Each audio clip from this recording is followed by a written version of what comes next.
오늘 이제 지난 시간 열왕기상 18장에 이어서 오늘은 19장 말씀을 이제 함께 보시도록 하겠습니다. 19장의 구성을 이렇게 보시게 되면 엘리야는 엄청난 기적을 이제 일으켰죠. 하늘에서 불을 내리고 비를 이제 내렸습니다.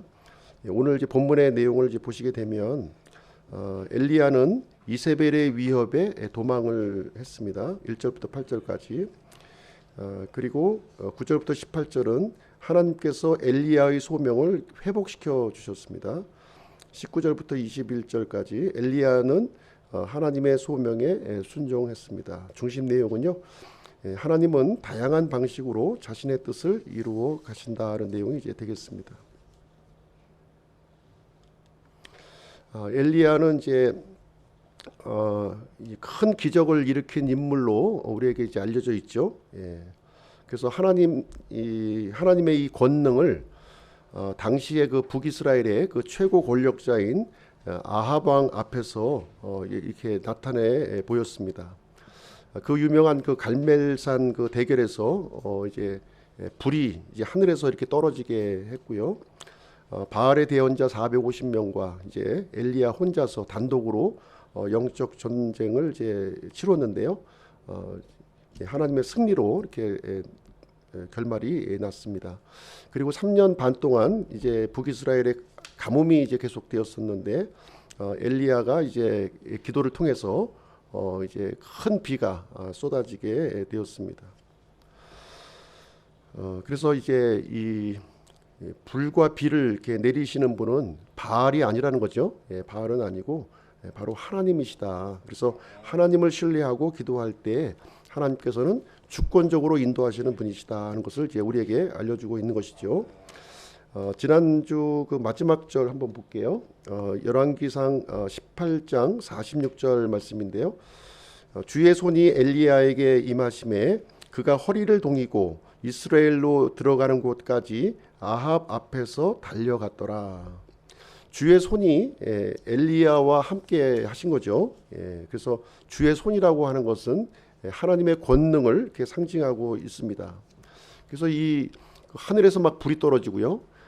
또 엘리야가 또 간절히 기도하니까 3년 6개월 동안 이렇게 가뭄이 들었던 그 땅에 비가 이제 쏟아졌고요. 이 바알의 대언자 450명을 또 이렇게 그 자리에서 다 이제 그 죽였죠.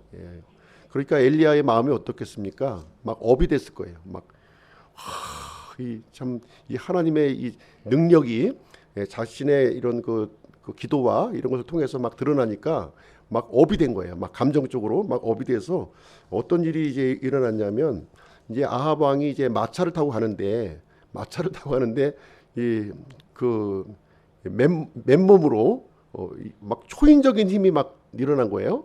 그래서 마차를 앞서가지고 막 뛰어가는 거예요. 뭐 지금으로 얘기하면 이제 그 대통령이 이제 그 최고급 차량을 가지고 이제 가고 있는데 속살같이 그냥 맨몸으로 마라톤으로 그 차를 앞서가지고 막 달려가는 그 일이 이제 발생이 된 겁니다. 그래서 이제 이 내용은 좀 어떤 것을 암시하고 있냐면요. 이스라엘을 이렇게 이끌고 가시는 분이 사실상 누굽니까?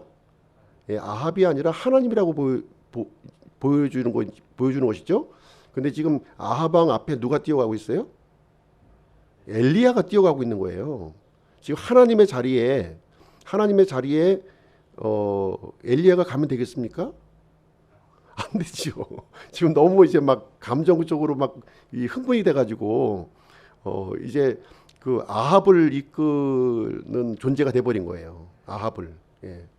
하나님이 이끄시도록 해야 되는데 자신이 막 가서 이제 아합 왕을 막 이끄는 장면으로 이제 18장이 끝났습니다. 그럼 오늘 이제 어떤 내용이 펼쳐지게 되는지 같이 한번 보시도록 하겠습니다.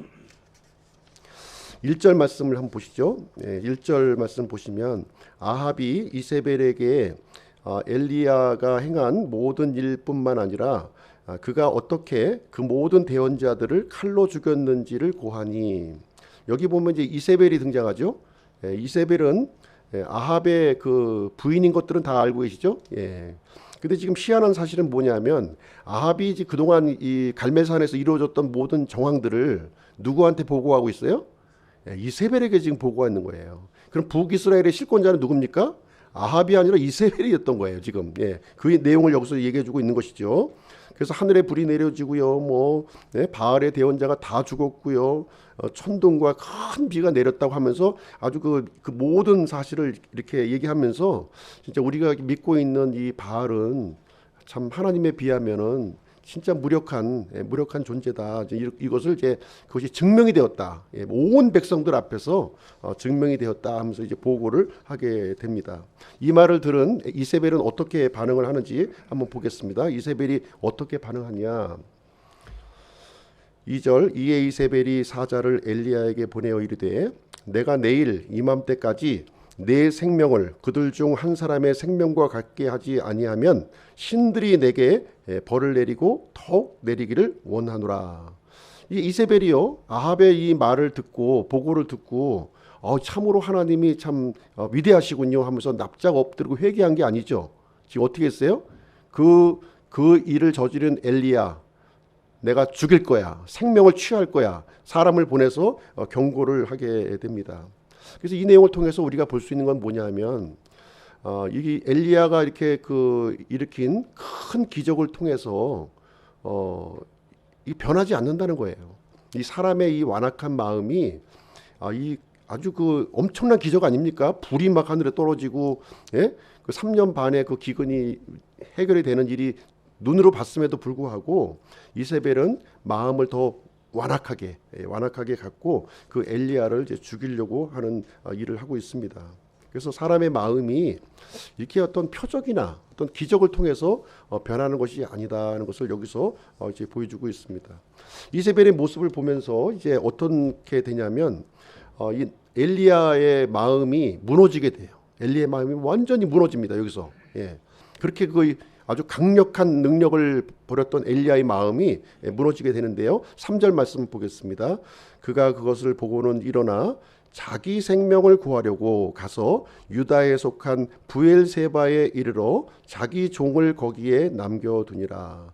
엘리야는요 자기를 죽이겠다고 하는 이 이세벨의 그 위협을 듣고 아주 충격에 빠진 거예요. 충격에. 아니 이런 엄청난 기적을 보고 북이스라엘이 완전히 뒤집어지고 종교 개혁으로 일어나고 하나님께 돌아오는 일이 있어야 되는데 그런 일이 일어난 게 아니라 오히려 자기 목숨이 위태로워지게 된 거예요. 그래서 자기 목숨을 구하기 위해서 어떻게 합니까? 어디로 도망가요? 부엘세바로 도망간다는. 부엘세바는 어딘지 아십니까? 이스라엘을 이제 표현할 때 단부터 부엘세바까지 이렇게 표현하죠. 우리나라는 어떻게 표현합니까? 백두부터 한라까지. 그러니까 지금 엘리야는 어디로 도망한 거예요? 제일 남쪽 한라까지 도망을 간 거예요. 지금 이 엘리야가 있는 지역은 이스라엘이잖아요. 이스라엘 북이스라엘 쪽. 그것도 남유다도 아니고 남유다의 제일 남단 그 광야 쪽으로 도망을 한 겁니다. 140km를 그냥 도망갔어요. 140km. 자기 목숨을 살리려고 하기 위해서. 이렇게 강력한 능력을 베풀었던 엘리야도 이런 두려움 앞에서는 연약한 인간에 불과하다 하는 사실을 여기서 이제 보여주고 있어요. 그다음에 이제 이 엘리야의 모습을 보게 되면 완전히 영적인 침체에 빠집니다. 영적인 침체에 빠지게 되는데요. 4절 말씀 보시겠습니다. 그러나 그가 스스로 하룻길을 가서 광야로 들어간 뒤 로뎀 나무로 가서 그 밑에 앉아 스스로 죽기를 구하며 이르되 오 주여 조카오니 이제 내 생명을 취하소서. 나는 내 조상들보다 낫지 아니하나이다. 여기 로뎀 나무가 등장하는데요. 로뎀 나무 카페가 좀 많이 있는 거 아십니까? 로뎀 나무 카페 많이 있죠. 그렇죠? 믿는 사람들은 또 그 로뎀 나무가 좋은 줄 알고 로뎀 나무 카페 이름을 많이 짓고 있는데 로뎀 나무가 어떤 나무냐? 이렇게 키가 큰 이런 나무가 아니라 그냥 싸래기 나무예요. 싸래기. 그 구약 성경에 나오는 떨기나무. 떨기나무, 그 사막에 이런 잡풀 있잖아요. 잡풀 떨기나무가 바로 로뎀 나무예요. 그늘도 없어요. 그늘도. 사실 이 광야에서 로뎀 나무의 그늘을 이제 살려면은 아주 그냥 가까이 기어 들어가서 이렇게 그것도 몸 전체를 이렇게 할 수 있는 것이 아니라 일부분밖에 그늘을 취할 수 없는 아주 보잘것없는 쌀이 나무 아시죠? 이 빗자루 만들 때 하는 그런 나무예요. 그래서 아니 자기 생명을 구하러 지금 브에르세바까지 내려가서 지금 이 엘리야가 고백하는 내용이 뭐예요? 저 좀 죽여주세요. 저 좀 죽여주세요. 지금 그러는 거예요 지금. 이것은 무엇을 의미합니까? 이 대언자의 사역을 이제 내려놨다는 거 아니에요. 나 이제 더 이상 대언자 안 할래요. 예. 저 같으면 이제 더 이상 목사 안 할래요. 이거 똑같은 거예요. 예. 자기 기대대로 움직이지 않은 거죠. 예. 북이스라엘이 완전히 그냥 뒤집어질 줄 알았는데 이렇게 되니 자기 기대대로 안 움직여지니까 나 이제 안 할래요. 하나님 저 대언자 다 내려놓을게요. 마음대로 하세요. 이런 상황이 이제 된 겁니다. 그러면서 아주 심각한 영적 침체, 무기력 상태에 여기서 빠지는 엘리야의 모습을 보여주고 있습니다. 이때 하나님께서는 엘리야에게 어떻게 하시는지 한번 볼게요. 5절부터 7절까지 말씀을 보시게 되면 하나님께서 누구를 보내요? 한 천사를 보내는 거예요. 한 천사. 천사를 보내서 그 로뎀 나무에 이렇게 그 기따랗게 누워 있는 그 처량한 신세에 있는 이 엘리야에게 이제 엘리야를 이제 찾아가게 됩니다.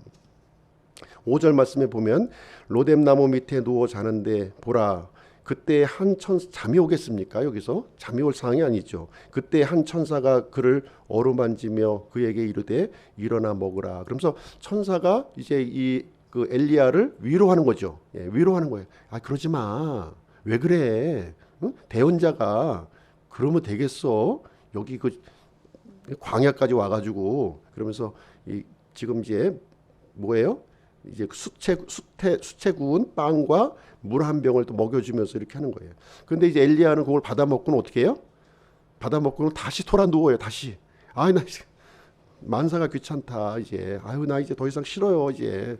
다 싫으니까 뭐 나를 어떻게 뭐 내버려 두고 그냥 시간이 약이에요. 이런 고백을 하는 거죠. 두 번이나 이제 이제 천사가 이제 방문을 합니다. 엘리야를 이렇게 또 권면하고 위로하고 먹을 것을 주고 이렇게 진행하는 거죠. 7절 말씀에 보시게 되면 주의 천사가 다시 두 번째 와서 그를 어루만지며 이르되 일어나 먹으라 갈 길이 내게 너무 머니라. 그래서 지금 이제 이 천사가 이제 엘리야에게 무엇을 알려주고 있냐면 이 대언자의 직무를 다시 깨우쳐 주고 있는 거예요. 지금 네가 지금 어떤 신분이냐 지금 하나님의 대언자로 부름받은 사람 아니냐. 근데 이 영적 침체에 빠진 이 엘리야는요 음식도 소용없고요. 또 이 위로의 말도 이게 별 소용이 없는 거예요. 그렇죠?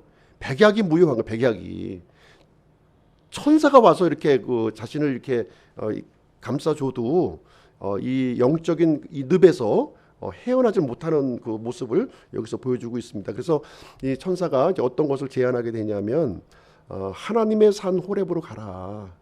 그것을 이제 제안해주게 됩니다. 갈 길이 너무 멀다 이렇게 하면서 그쪽으로 이제 인도를 하게 됩니다. 그래서 이제 그쪽으로 이동하는데요. 8절 말씀에 보시게 되면 그가 일어나 먹고 마시고 그 음식의 힘을 의지하여 밤낮으로 40일을 가서 하나님의 산 호렙에 이르니라. 하나님의 산 호렙에 이르렀다 이렇게 얘기하고 있죠. 근데 여기 이제 호렙으로 이동하는 과정을 보게 되니까 며칠 걸렸다고요? 40주야. 지금 이제 이 브엘세바에서 하나님의 산 호렙까지는 불과 이제 몇 킬로냐면 100킬로도 안 돼요. 사실 100킬로도 안 되는 거리를 우리가 걸어가려면 얼마나 걸립니까?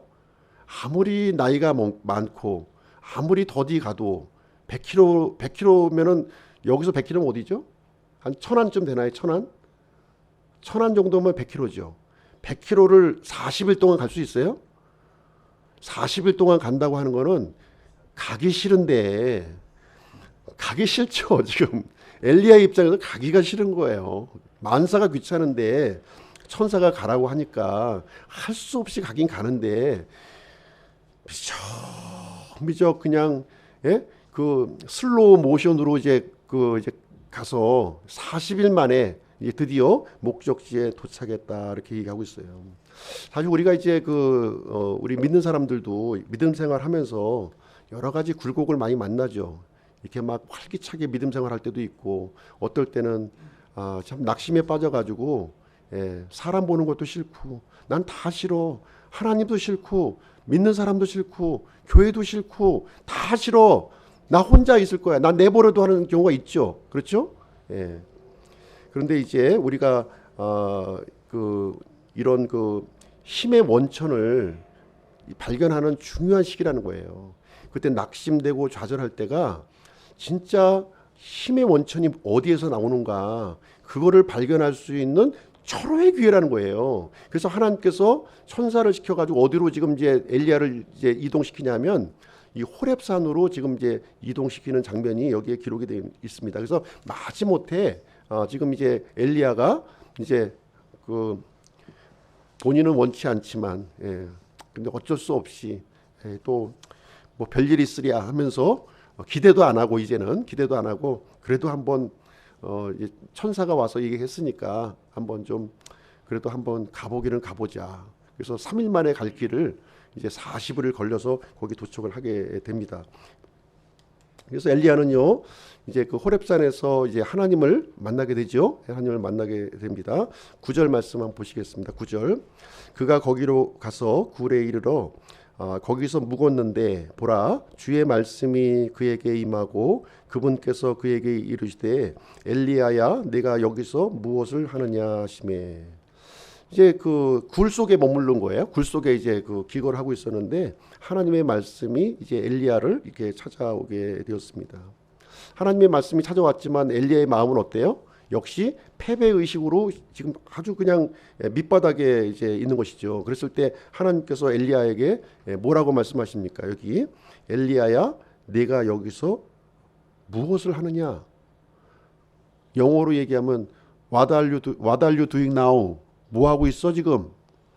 뭐 하고 제가 좋은 말로 점잖게 얘기하니까 그렇지만 뭐 하고 있노? 이제 물어보시는 거잖아요. 하나님께서. 근데 어쨌든 간에 엘리야는 뭐 하고 있든 간에 뭐 무슨 상관입니까? 하면서 이제 뭐 이렇게 투덜투덜 거리고 있는 그런 상황이 이제 되겠습니다. 그랬을 때 엘리야가 답변을 해요. 뭐라고 답변하냐면 10절 말씀 보시겠습니다. 10절. 그가 이르되 내가 주 군대들의 하나님을 위해 심히 질투하였으니 이는 이스라엘 자손이 주의 언약을 버리고 주의 제단들을 헐며 칼로 주의 대언자들을 죽였기 때문이오며 나 곧 남았는데 그들이 내 생명을 찾아 제거하려 하나이다. 드디어 이제 이 엘리야의 마음 속에 있었던 아주 깊숙이 자리 잡았던 그 마음이 이제 나온 거예요. 예? 뭐라고 나옵니까? 지금 이제 내가 하나님을 향해서 심히 질투했다는 거예요. 열심을 냈다는 거죠. 열심을 냈다는 거예요. 사실 열심 냈죠. 그렇죠? 엘리야가 얼마나 고생했습니까? 훈련 받느라고 3년 동안 훈련 받고 했잖아요. 그래서 온 이스라엘이 이렇게 하나님의 언약을 버리고 하나님의 이 제단을 헐어버리고 하나님의 대언자들을 이게 죽는 모습을 볼 때 내가 이스라엘 백성들을 책망하고 또 하나님의 그 능력에 의지해서 그 하나님을 이렇게 드러내 보이지 않았느냐 지금 이 얘기를 해주고 있는 거예요. 그런데 그 결과 나에게 돌아온 건 뭐냐? 내가 목숨을 부지할 수 없는 상황이 이르렀다는 거예요. 하나님의 이 큰 능력을 이제 했으면 참 개선 장군처럼 사람들이 이렇게 나를 환호해주고 이스라엘의 그 종교 개혁을 이루는 그 선구자가 좀 되도록 나를 세워주셔야 되는데 그러기는커녕 어떻게 했다고요? 발바닥에 때만도 못한 지금 도망 다녀야 되는 그런 신세로 지금 전락한 거 아닙니까? 하면서 지금 하나님께 하소연하는 내용이 이렇게 돼 있습니다. 그래서 이랬을 때 이 엘리야의 말을 듣고 하나님께서 이제 몇 가지 상황을 이제 엘리야에게 보여줍니다. 보시게 되면 11절 말씀에 그분께서 이르시되 앞으로 나아가 산에서 주 앞에 서라. 하나님 앞에 서라는 거 이제는요. 산에서 하나님 앞에 서라 이렇게 얘기를 합니다. 그래서 하나님께서 지금 여기서 보여주시고 싶은 것은 무엇이냐면 뭘 보여주시냐면요. 지금 이제 이 엄청난 이 바람과 이 지진과 불을 보여줘요. 하나님께서 이 호렙산 아시죠? 이스라엘 백성들이 율법을 받은 장소 아닙니까? 호렙산이 호렙산에서 이 하나님의 임재의 모습을 보여주셨을 때 어떻게 보여줬나요? 이 불과 바람과 연기, 지진 이런 거로 보여주셨잖아요. 하나님의 임재하는 모습을 보여주었어요. 그래서 크고 강한 바람, 땅을 울리는 지진, 하늘에서 떨어지는 이 불의 모습을 엄청난 이 상황을 이제 보여준 거예요. 그러고 난 다음에 모든 것이 지나간 후에 아주 고요한 음성, 틀릴 듯 말 듯하는 아주 가느다란 음성이 이렇게 있었는데 이 하나님의 임재가 이렇게 크고 바람 속에서 임재한 것도 아니요. 지금 땅을 울리는 지진 속에서도 임재한 것이 아니요. 하늘에서 떨어지는 이 불 속에 하나님이 임재한 것이 아니라 하나님이 어디에 임재하셨다고요? 아주 고요하고 가느다란 이 음성 가운데에 하나님이 임재하셨다 하는 사실을 엘리야에게 지금 여기서 보여주고 있는 거예요. 이 사실을. 그래서 하나님께서 가르쳐주고 있는 내용이 뭐냐, 엘리야에게 지금 이제 엘리야에게 가르쳐주고 있는 것은 뭐냐면은 엘리야를 통해서 하나님께서 큰 권능을 일으켰어요. 그죠? 하나님의 권능을 이 이스라엘 백성들 앞에, 아합 왕 앞에, 이세벨 앞에 다 보여줬어요. 그렇죠? 그렇게 보여줬는데 이스라엘은 그것을 통해서 변화가 됐습니까? 안 됐습니까? 안 됐다는 거예요. 안 됐다는 겁니다. 오히려 생명의 위기를 느끼고 이렇게 이 브엘세바까지 도망쳐야 되는 그런 신세로 변화가 되었습니다. 그래서 하나님께서 알려주신 건 뭐냐면 사람이 이렇게 변화가 되는 것은 이런 큰 이적과 표적이 일어난다고 사람이 변화가 되는 것이 아니다. 진짜 사람이 변화가 되는 것은 하나님의 이 말씀, 아주 고요한 이 작은 말씀을 통해서 변화가 되는 것이지 이런 능력, 기적, 치유, 역사, 병고침 이런 것을 통해서 사람이 변화가 되는 것. 순간적으로는 사람들이 쫓아갈지는 모르겠지만 진짜 사람이 변화가 되는 것은 이 세미한 음성, 하나님의 말씀을 통해서 역사하시는 그것을 통해서 사람이 변화가 이루어진다는 거예요. 그 사실을 여기서 보여주고 있는 거예요. 그렇죠? 그래서 사람을 변화시키는 것은 이런 이적이 아니라는 거죠. 그래서 우리 사람들은 근데 뭘 쫓습니까? 드라마틱하게 그냥 이 하나님이 불을 내리고 지진을 일으켜서 이렇게 이 세워지는 걸 원하잖아요. 카리스마가 있고. 근데 실질적으로 하나님이 일하시는 방법은 뭐예요? 물론 그렇게도 일하셔요. 물론 그런 것도 일하시지만 그것이 주된 방법이 아니라는 거죠. 이 성경에 보시게 되면 이 기적이 많이 나와요. 기적이 많이 나오는데 이 성경의 그 역사 속에서 기적을 일으킨 것은 극히 제한적인 거예요. 엘리야와 엘리사 때, 그 다음에 모세 시대 때, 그 다음에 예수님 시대 때, 사도 시대 때, 요때만 기적이 일어난 거예요. 나머지는 어떻게 역사하셨어요? 하나님은 말씀으로 역사하신 거예요. 말씀으로. 아주 작은 요 기간에서만 기적을 일으켰고요. 특별한 상황에서 기적을 일으켰던 것이고 일상의 상황에서는 매번 기적으로 하나님께서 일하신 게 아니라는 거예요. 그것은 말씀을 통해서 성령님의 역사를 통해서 이렇게 이끌어 가셨다는 것을. 그러니까 이런 기적과 표적을 쫓는 사람들은 어떻게 하겠어요? 실망하게 되죠. 엘리야처럼 그런 게 안 일어나면 실망하게 되는 거예요. 근데 하나님의 주된 역사를 여기서 깨우쳐야 될 것을 여기서 가르쳐주고 있는 내용이 되겠습니다. 그래서 엘리야는 처음에 이 말씀을요 잘 이해를 못해요. 하나님이 이렇게 시청각 자료로 보여줬음에도 불구하고 이해를 못합니다. 똑같은 소리를 14절에서 해요. 아니 저는 열심히 일했어요. 하나님의 능력도 나타냈고요. 그 배도한 이 이스라엘 백성들에게 책망도 했고요. 하나님의 능력을 나타냈어요. 다시 한번 항변하는 장면이 14절에 이제 기록이 되어 있습니다. 근데 결과는 뭡니까? 그래도 내 결과는 지금 별 볼 일 없잖아요. 아무것도 없잖아요. 빈손 빌턴더리예요. 이제 이 얘기를 해주고 있는 것이죠. 그래서 하나님은 이런 부분에 대해서 우리가 이제 깨달아야 될 이 엘리야의 사건을 통해서 깨달아야 될 것은 무엇이냐면 이 인간의 죄 문제는 이 엘리야의 어떤 기적과 표적처럼 단기간의 전투로 끝나는 것이 아니라는 거예요. 그래서 하나님의 역사 방식을 우리가 이제 잘 이해해야 할 필요가 있다는 것을 얘기해주고 있습니다. 절대로 기적이나 표적 가지고 또 사람의 어떤 열심 이런 거 가지고는 해결이 안 된다는 겁니다. 사람의 방법은 안 돼요. 하나님이 이렇게 기적을 일으켜도 안 된다는 거예요. 그렇죠? 그 얘기를 보여주고 있고 그래서 하나님만이 최종적인 해결책을 주신다는 거예요. 그 해결책은 최종적인 해결책이 뭐냐? 바로 이제 대언자들을 통해서 이제 알려주시고자 하는 예수 그리스도라는 거예요. 앞으로 보내실 메시아가 궁극적으로 그 죄 문제를 해결하고 완전하게 그 죄 문제를 해결할 것이다 하는 것을 보여주는 것이지, 어떤 단기간에 하나님의 능력으로 그냥 완전히 뒤집어 가지고서 이렇게 변화시키는 일은 일어나지 않는다는 거예요. 억지로 굴복할 수는 있겠죠. 사람들이 이렇게 강한 힘으로 이렇게 압박을 하게 되면 억지로 이렇게 엎드릴 수는 있겠어요. 그러나 속으로는 동의하지 않는다는 거예요. 사람들은. 그래서 사람들을 이렇게 변화시키는 방법은 그런 그 기적이나 그런 것이 아니라 하나님의 이 그 말씀, 이런 신실한 말씀을 통해서 이루어진다 하는 것을 얘기해주고 있습니다. 그래서 그 하나님께서 엘리야에게 세 가지 사명을 주셔요. 그러면서 세 가지 사명을 주시는데 15절 말씀해 보시면, 주께서 그에게 이르시되 가라, 내 길을 돌이켜 다마스쿠스의 광야로 가서 거기에 다다르거든 하면서 이제 세 가지 그 이제 이 사명을 엘리야에게 부여를 하십니다. 하나님의 계획은 참으로 이렇게 오묘해요. 엘리야는 급해요. 당장 나를 통해서 이 이스라엘의 모든 문제가 해결되길 원했어요. 그러나 하나님의 방법은 그게 아니라 엘리야의 임무는 하나님께서 명령하신 것 그 자리에서 순종하는 것만 하면 되는 거예요. 그 이상의 건 누구에게 맡겨야 돼요? 하나님께 맡겨야죠.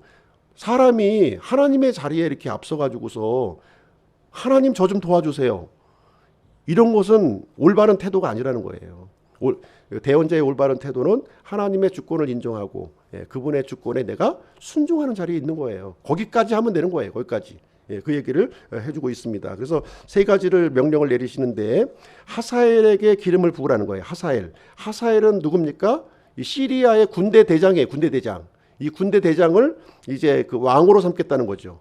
이제 지금 있는 이 시리아의 왕을 이제 박탈하고 내려오게 하고 대신에 군대 대장인 시리아 하사엘을 왕으로 세우겠다는 거예요. 누가요? 하나님께서. 그 다음에 예후에게 기름을 부으라는 거예요. 예후. 지금 북이스라엘 왕은 누굽니까? 아합이죠. 아합. 오므리 왕조의 아합이에요. 근데 지금 예후에게 기름을 부으라는 얘기는 무슨 얘기예요?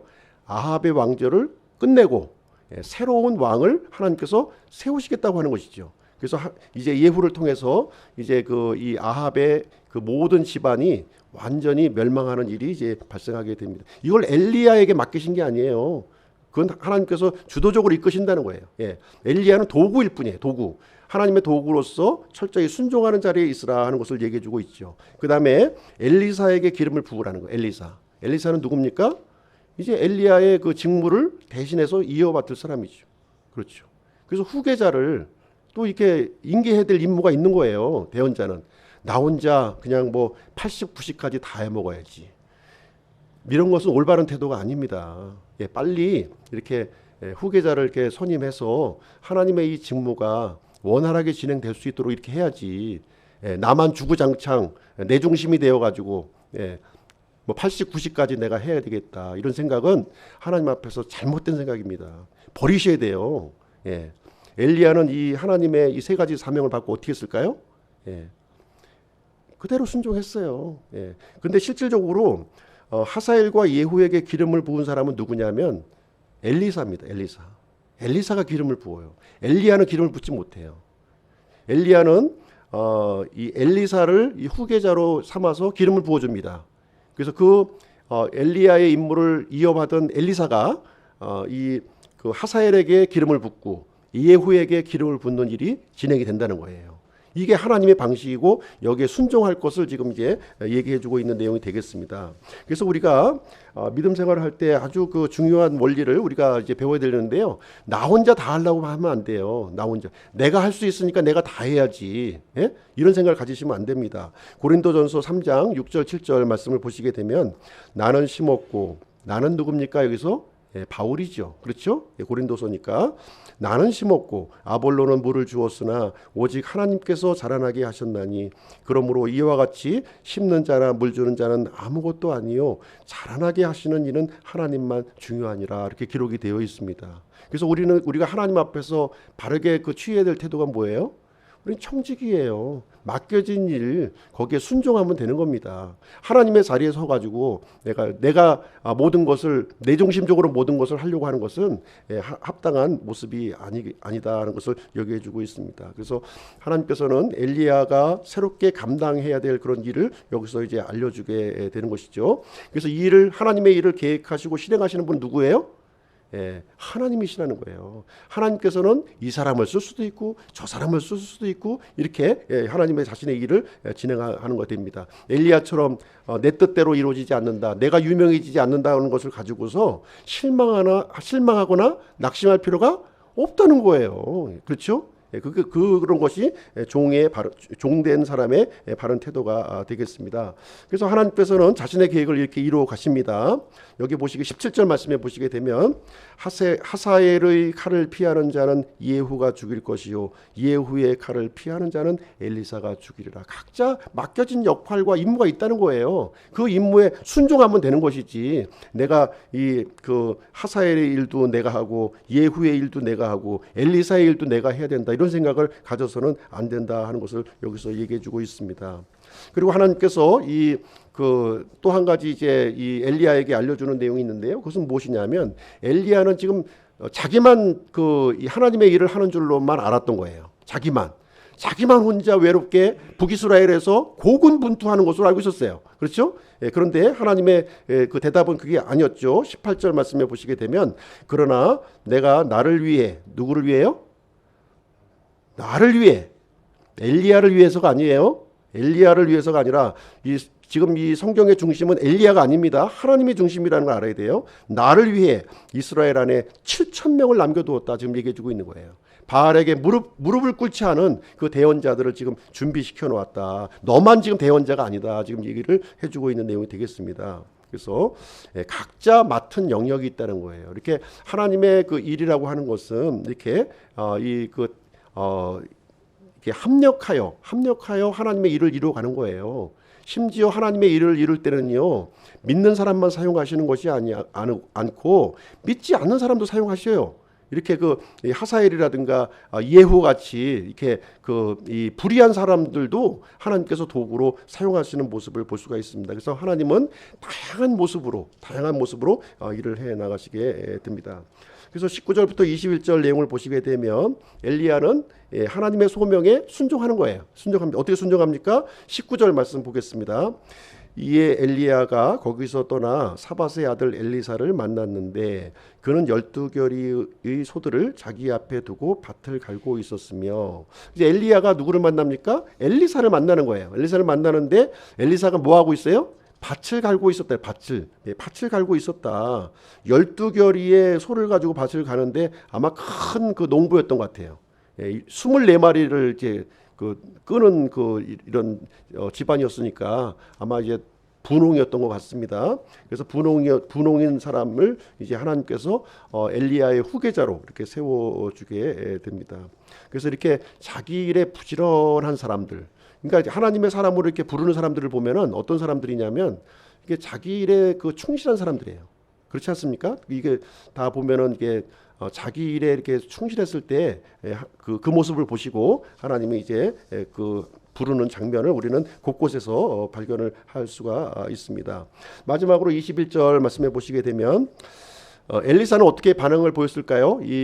엘리야의 이 요청에 대해서 엘리사가 그를 떠나 되돌아가서 한 겨리의 소들을 쥐에 잡고 소들의 도구들로 그것들의 고기를 삶아 백성들에게 주니 그들이 먹음에 이에 엘리사가 일어나 엘리야를 따라가며 그를 섬겼더라. 그래서 엘리야의 이 요구에 대해서 즉각적으로 결단하고 순종하는 모습을 보여주고 있습니다. 그렇죠? 예수님이 제사를 삼으실 때에도 나를 따르라 했을 때 자신이 하던 일들을 다 버리고 주님을 따르는 것처럼 이 엘리사도 참 어떻게 보면은 많은 책임을 갖고 있는 사람이었을 거예요. 그러나 그 모든 책임을 이렇게 뒤로 하고 엘리야를 따라가는 모습이 여기 기록되어 있습니다. 그래서 이 엘리야는 자신의 겉옷을 이렇게 벗어서 던져놨죠. 이것은 무엇을 의미하고 있냐면 자신의 이 직무를 너한테 넘겨주겠다는 거예요. 그래서 그것을 받은 엘리야는 즉시 결단하고 엘리야를 따르는 모습을 여기서 보여주고 있습니다. 자, 결론을 내리도록 하겠습니다. 19장인데요. 오늘 19장의 결론은 하나님은 다양하게 역사하시는 분이시다 하는 것을 우리가 알 필요가 있습니다. 이게 불과 지진과 바람으로 역사하실 때가 있어요. 그러나 이것은 보편적으로 하나님이 역사하시는 방법이 아니에요. 그렇죠? 하나님이 보편적으로 역사하시는 방법은 어떤 방식이냐? 고요한 음성으로 이렇게 역사하신다는 거예요.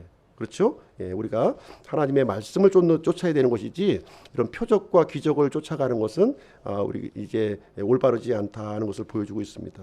그래서 믿음 생활을 자꾸 드라마틱하게 하시려고 하면 안 돼요. 그냥 우리는 일상의 기적을 이루는 거예요. 일상의 기적. 그것이 하나님이 귀하게 보시는 겁니다. 그렇게 운영하시는 보편적인 방법이에요. 이렇게 3일 예배 나오고 주일 예배 나오고 이렇게 또 서로 섬기고 봉사하고 기도해주고 이런 일상을 통해서 역사하는 것이지 어떤 뭐 카리스마적인 어떤 뭐 불을 내리게 하는 방식은 하나님의 전체 역사 중에서는 0.001%도 안 된다. 그런 쪽으로 내가 쓰임을 받으려고 한다면 엘리야처럼 이렇게 낙심하고 좌절하고 이렇게 이 하나님의 직무를 떠날 수밖에 없다 하는 것을 여기서 얘기해주고 있습니다. 그래서 하나님께서는 이 엘리야의 이 엘리야의 본분을 다시 깨우쳐 주었고요. 하나님의 그 말씀을 통해서 이렇게 역사하는 그런 모습을 알려주게 되었습니다. 그리고 하나님은 다양한 사람을 통해서 이렇게 역사하신다는 거예요. 특별한 한 사람을 통해서 역사하는 것이 아니라 다양한 사람을 이제 사용을 하신다는 거죠. 때로는 엘리야와 같이 불같은 성정이 있는 사람을 사용하기도 하고, 우리가 지난 시간에 살펴보았지만 이 아합의 이 궁궐을 이렇게 다스리는 사람이었죠. 오바댜라는 사람을 통해서 또 하나님은 또 역사를 하시게 되고, 또 이 바알에게 무릎 꿇지 않은 또 7천 명의 또 대언자를 통해서 또 역사를 하시는 것이고, 또 시리아의 통치자 하사엘을 통해서도 또 사용을 하시고, 아합 다음의 통치자로서 예후도 이렇게 사용하는 모습을 우리는 볼 수가 있는 것입니다. 세 번째로 하나님은 이렇게 또 낙심한 사람을 찾아오시는 분이시라는 거예요. 우리가 낙심할 때, 우리가 좌절했을 때 우리를 이렇게 버려두시는 것이 아니라 때로는 천사를 보내서 자신의 음성으로 우리를 이 그 완악한 자리에서, 교만한 자리에서 돌아올 수 있도록 우리 초청하시는 분이 바로 하나님이라고 하는 사실을 여기서 얘기해주고 있어요. 그래서 이 낙담한 이 엘리야, 좀 이 천사를 통해서 어떻게 했습니까? 어루만져 주었다는 거예요. 타치를 해줬다는 거예요. 타치를 해줬고, 또 육체의 음식을 또 제공해 주었고, 그리고 하나님의 음성으로 이렇게 나타나셔서 그 엘리야에게 필요한 부분을 깨우쳐 주시는 그런 자상한 하나님이시라고 하는 사실을 우리가 알고 있습니다. 이런 그 영적인 감각이 우리에게 있어야 돼요. 하나님의 이런 그 나의 삶을 이렇게 개입하시고 간섭하시는 이 손길을 우리가 발견할 수 있어야 되는 겁니다. 이게 마음이 굳어지면 이런 모습이 안 받아들여져요.